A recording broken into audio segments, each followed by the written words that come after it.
Nous sommes dans une position devant, une position avancée de l'unité des parachutistes, l'un des combats les plus féroces à l'époque, en 1973. Et avec moi, le lieutenant-colonel Eyal Dror. Merci d'être avec nous. Vous êtes l'ancien commandant, notamment de l'opération Bon Voisinage. On va en parler dans un instant. Mais avant cela, j'aimerais, lieutenant-colonel, que vous nous disiez, vous êtes né 4 ans exactement après 1973. C'est quoi pour vous cette guerre du Kippour ? Pour un officier comme moi qui est né quelques années après la guerre du Yom Kippour, dont le père a combattu pendant cette guerre, dont l'oncle a combattu et surtout est tombé non loin d'ici à quelques kilomètres au nord, dans la bataille du Hermon, cela fait partie de notre héritage. C'est l'héritage de nos héros de guerre qui ont combattu comme dans les histoires d'époque en infériorité numérique. Nous sommes aujourd'hui sur le point de frontière 116, à moins de 2 kilomètres de Tel Saki. Toute cette zone porte l'empreinte des parachutistes de la compagnie 50 et des tankistes des divisions 188 et 7 qui ont protégé de leur corps les frontières de l'État avec détermination face à des colonnes de blindés syriens. Ils les ont empêchés de pénétrer en territoire israélien car derrière cette ligne, il n'était qu'à quelques encablures de Tibériade. Notre génération a grandi avec les histoires de 1973. Nous avons repris le flambeau de tous ces soldats. Et quant à moi, qui ai servi de nombreuses années sous les drapeaux, c'est comme si j'avais bouclé la boucle en terminant mon service dans la zone où mon oncle est tombé et où tant d'exemples d'héroïsme ont marqué l'histoire du pays. Alors justement, on va aller se rapprocher de la barrière de sécurité, juste derrière la fameuse infirmerie que vous avez dirigée, le programme Bon Voisinage. Comme si la boucle était bouclée, les Syriens ont combattu votre père et votre oncle et vous les avez protégés et sauvés. On va y aller. On y va ?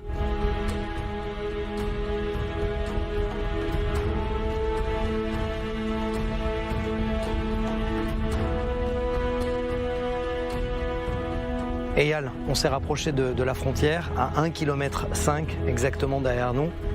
C'était votre maison, il y a quelques années de cela, c'est-à-dire le programme Bon Voisinage, l'infirmerie centrale à la frontière.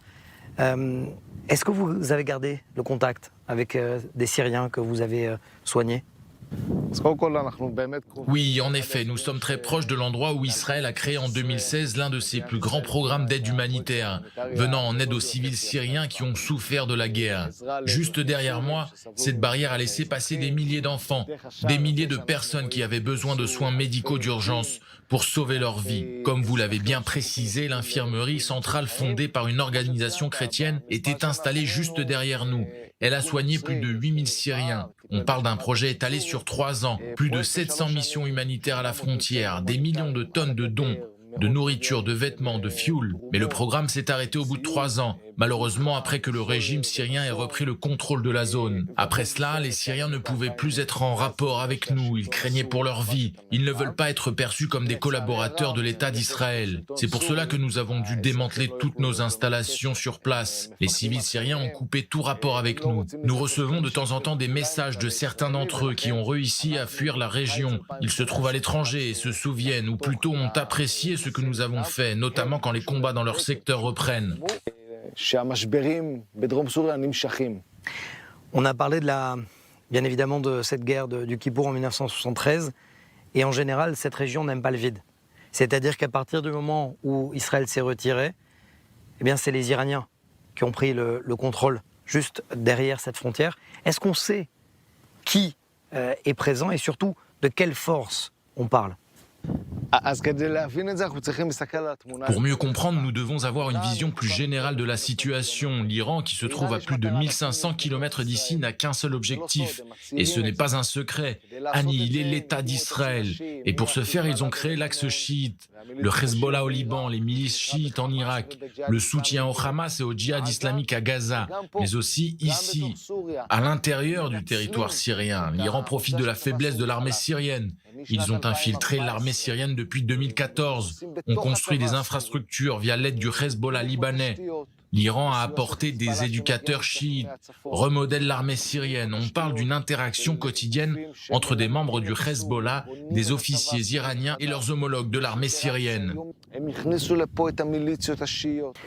Ça veut dire que si en 1973, l'ennemi était syrien, Aujourd'hui, il est iranien, les Iraniens nous voient pendant qu'on se parle? אני מעריך בהערכה גסה שיכול להיות שעכשיו מצלמים אותנו. Je pense, sans vraiment me tromper, que les Iraniens sont en train de nous filmer au moment où on se parle. Ça peut être des soldats syriens, mais aussi des civils syriens qui ont été payés pour le faire. Qui payent? Au final, ce sont les Iraniens. Les Iraniens sont les maîtres ici. On ne peut pas, on ne doit pas le nier. Ils sont ici, ils se servent de cette population syrienne qui a tout perdu, qui n'a plus d'argent et qui souffre. L'Iran achète la population locale et la retourne contre Israël. Il y a un an, une tentative d'attentat aux explosifs artisanaux et aux mines explosives a été perpétrée juste derrière nous sur la barrière par des civils syriens. Je ne suis pas certain qu'ils savaient qu'ils travaillaient pour l'Iran, mais le projet a été pensé et planifié par l'Iran. Nous savons que des milices chiites en provenance d'Afghanistan et d'Irak ont pris part au combat dans la ville de Deraa. Ce sont des chiites qui combattent au nom de l'Iran. C'est pour cela que je suis d'accord avec ce que vous dites. L'armée syrienne n'a presque plus de force de dissuasion, mais elle m'inquiète. La manière dont elle se mêle au Hezbollah, aux Iraniens, et le renforcement de l'axe chiite qui se trouve vraiment juste derrière nous le long de cette clôture.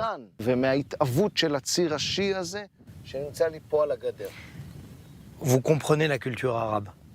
Vous avez été au contact de ces populations pendant des années et récemment avec des Syriens. Comment expliquer que la Syrie de Hafez al-Assad et de Bachar al-Assad s'est vendue tout simplement au plus offrant et a vendu son territoire aux Iraniens? Hafez al-Assad a essayé d'empêcher cela. Oui, il s'est certes aidé des Iraniens, mais il a limité leur champ d'action. Son fils, Bachar al-Assad, est beaucoup plus faible que son père. Il s'est lancé de manière catastrophique dans la guerre civile, et ce sont les Iraniens qui l'ont sauvé. Il doit tout aux Iraniens. Il leur doit sa vie, son pays, son régime. Il n'a pas la force de leur dire « allez-vous-en ». Puisque les Iraniens l'ont sauvé. Ils ont demandé en contrepartie d'être là, juste derrière nous, de s'approcher de cette clôture, de s'installer durablement, tant au niveau militaire via ses officiers et ses proxys, qu'au niveau civil. Et c'est d'autant plus inquiétant.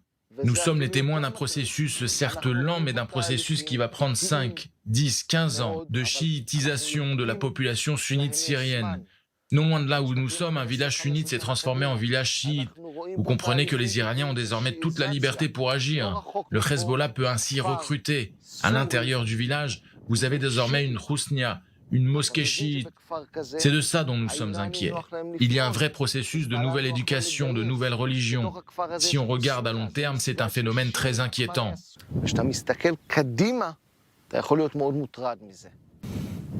Une question à laquelle je n'avais pas pensé. 73, c'était une guerre contre la Syrie.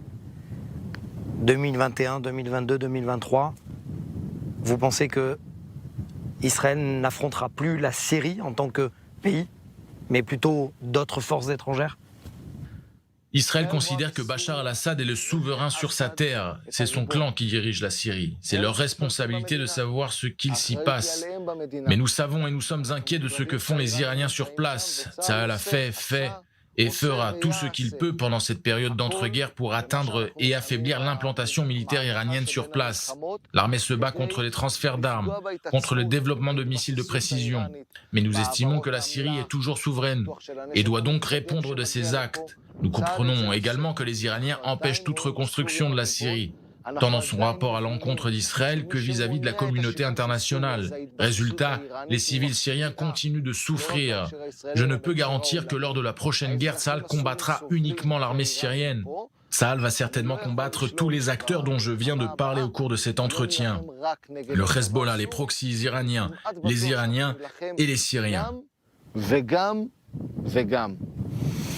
Merci, lieutenant-colonel Eyal Dror. Je rappelle que vous êtes l'ancien commandant de ce programme humanitaire, militaire, bien évidemment, bon voisinage.